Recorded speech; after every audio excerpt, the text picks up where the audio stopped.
Morning YouTube, and welcome back to the channel. This is IMAX Sports with another football video, and today I am doing This Week in Sports installment number 5. This is a series I do on the channel every single Saturday where I go over baseball, basketball, football, and hockey and the latest news of playoffs and standings and different things in each of the leagues.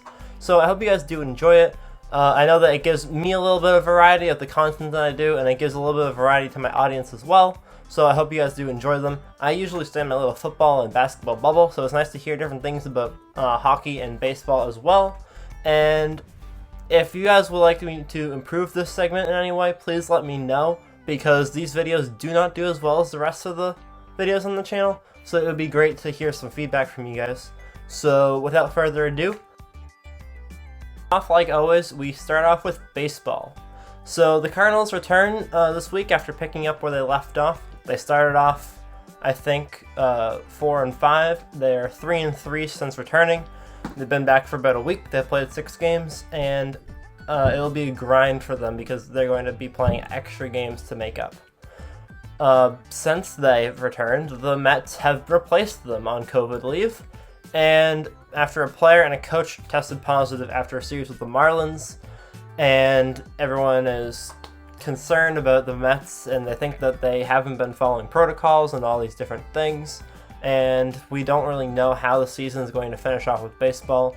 But with all these different teams getting postponed, it's not likely that every team is going to play a full 60 games, so it'll be interesting to see how they end up doing the playoffs. But for right now, it's really too bad seeing all these different coronavirus cases pop up and all these different teams. The Cubs dropped from the 700 club, but the A's and Dodgers take their place. So every week I go over the 700 club, the teams above 700.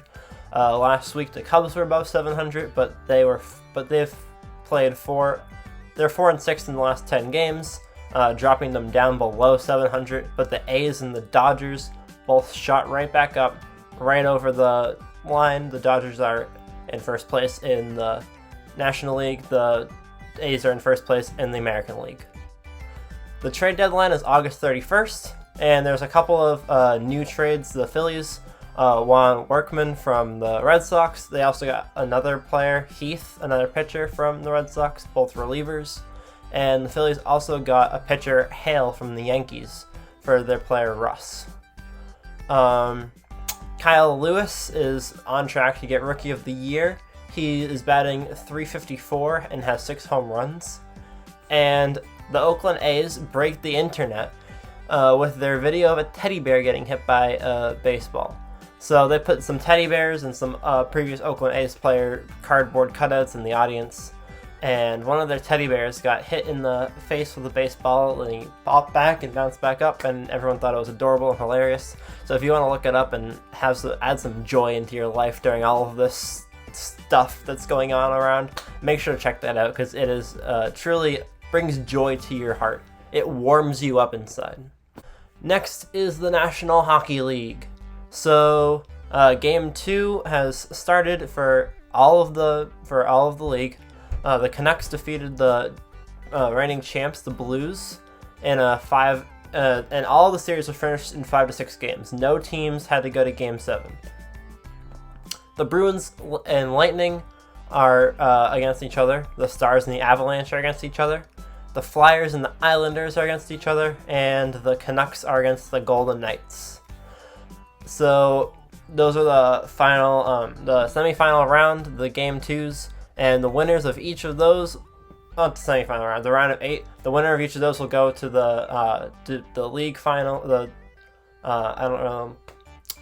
the division finals, and then the actual finals.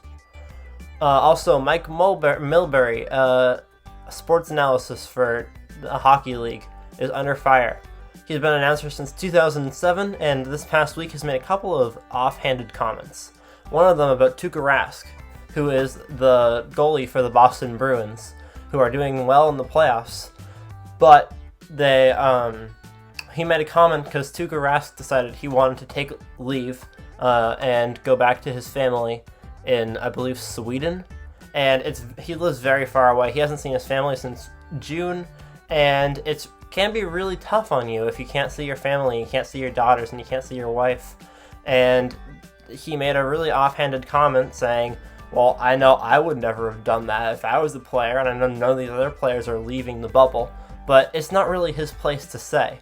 If a father wants to be with his kids, I think that he should be able to do that. I know that it's the playoffs and the team's doing very well, and he's one of the best goalies in the league, but it's not a necessary comment, and it's too bad that he made that.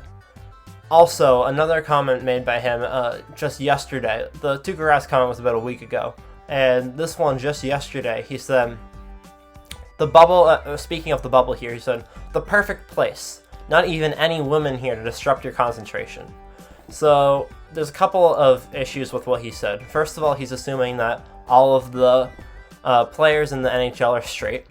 Then second of all, he's also saying that he's objectifying women, saying that, oh, these NHL players, they're going to be distracted by their girlfriends and their wives, and they're going to be distracted by people in the audience. And it's saying all these negative things about women, and it's assuming that all of the players are straight, and it's just not a necessary comment.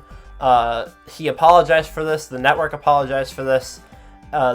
He has not been fired. There's been nothing else done on the matter. And again, these are just comments. They're not meant to hurt anyone, but again, they're not necessary comments. They're just kind of to get a rise out of people, and they certainly have. So, enough of that drama. Next, we are going on to the NBA. I'm not saying that to be to say that it's to diminish what he said, but I'm just saying that because it's too bad that it happened. But I don't really like to dwell on it, especially when there's other things to talk about that are more exciting and more sportsy. So, game 1 of the playoffs. The Celtics and the Raptors both are leading their series 3-0. The Jazz are trying to upset the Nuggets with a 2-1 lead right now. The Lakers and the Bucks both lost game 1. They both won game 2, but the number 1 seeds both lost to the number 8 seeds in game 1. The Trailblazers with Damian Lillard had an amazing run starting off the bubble, and the Lakers did not. And then after winning game 1, Damian Lillard broke one of his, I believe he sprained a finger in game 2. He's expected to play game 3, but it could hurt the Trailblazers' ability to beat the Lakers. The Bucks also have lost game 1 to the Wizards, but not the Wizards, the Magic, sorry. But I don't think that the Bucks will continue to lose to the Magic because game 2 was a blowout, and I think that the Bucks will win the series 4-1 or 3-2, 4-2 or something around there. I don't even know if it'll go to 7 games. The Clippers lead the Mavs 2-1 as well. Nothing really special there, but it's just the other game. The NBA draft lottery seeding has been determined. The Timberwolves have the first pick of the draft. The Warriors have the second pick. The Hornets have the third pick. The Bulls have the 4th pick, and the Cavs have the 5th pick. So both the Warriors and the Cavaliers, who were in last place in each of the leagues, neither of them got the first pick of the draft, but they're both in the top 5. And last but not least, the Coach of the Year has been announced. Nick Nurse, the Raptors coach, has been awarded Coach of the Year this season after the Raptors lost some of their key players between their championship victory and this season. They are still on top of the league, again winning their first 3 games in the game 1 series, and they've done a phenomenal job this year, and a lot of it has to do with his coaching, so I commend him. He deserves Coach of the Year, and it's a great honor, I guess. Every sport has a coach. Every sport has a Coach of the Year, and Nick Nurse won it for basketball this year. So congratulations to him, and congratulations to the Raptors, because although the season is not over, they are doing very well for themselves. Last but not least, we have NFL news.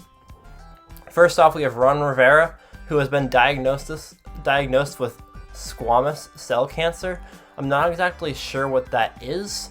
I'm not really a doctor or anything close to a doctor, but They found it in its early stages. It's a lymph node, and it's very treatable and curable according to the team. They're planning to continue with business as usual until a plan B is necessary.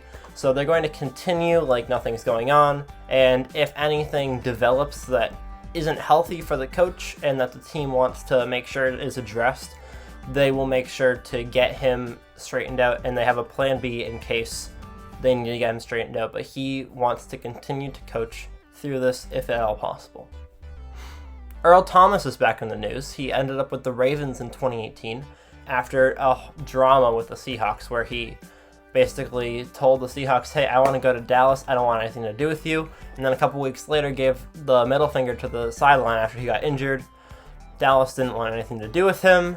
After their trade deal didn't go through, the Ravens picked him up, and after an entire season of him doing his own thing, not listening to the play calls, and the team kind of being under the radar but still kind of pissed off at him, even though the team went 14-2, he threw a punch at Chuck Clark in practice after repeatedly not following play calls, and he may or may not be cut from the team. This is sounding like Antonio Brown all over again. Antonio Brown has been in and out of the news for the past 2 seasons. He was on the Steelers. He had issues with the Steelers. He went to the Raiders. He left the Raiders immediately, ended up on the Patriots, and he ended up getting cut due to his sexual assault allegations. This is the same thing, except there's no sexual assault allegations.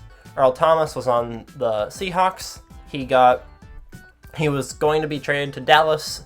Dallas didn't end up getting him. He went to the Ravens. Now he could potentially be getting cut from the Ravens. It's the same situation. I just hope that he doesn't have any underlying mental health problems. I also hope Antonio Brown doesn't have any underlying mental health problems, and I hope that they are both okay and they got their lives straightened out, because I know that he's been in the news for other things recently as well.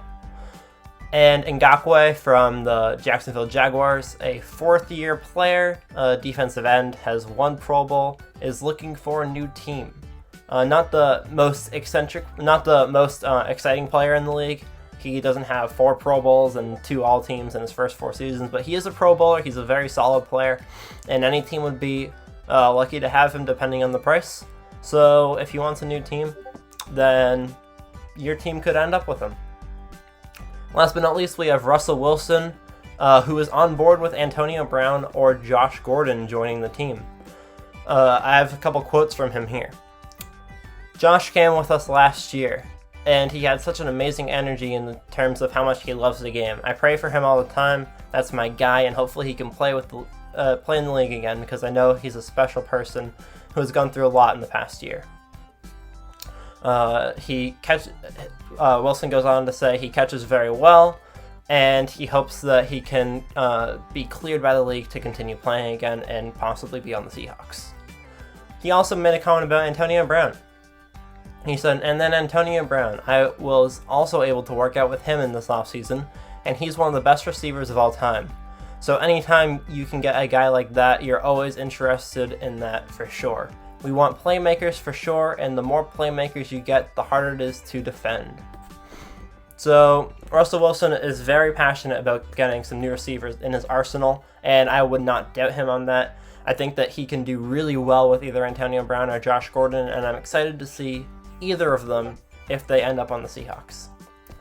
So thank you guys for watching the video. I hope you guys enjoyed. Again, let me know in the comments anything about the segment that you'd like that you think I could change and make it better, because I really do want to make the best content for you guys, and this series is one of my underperforming series, so it'd be nice to hear your thoughts. So thank you all for watching, and as always, like and subscribe, because every YouTuber has to tell you to like and subscribe, because it's not like it's already kind of implied anyways. But like and subscribe, especially if you're new. I post new videos every day. I post a This Week in Sports every Saturday, so if you really like this segment, then check it back again next week, and I will see you guys all tomorrow. Peace out.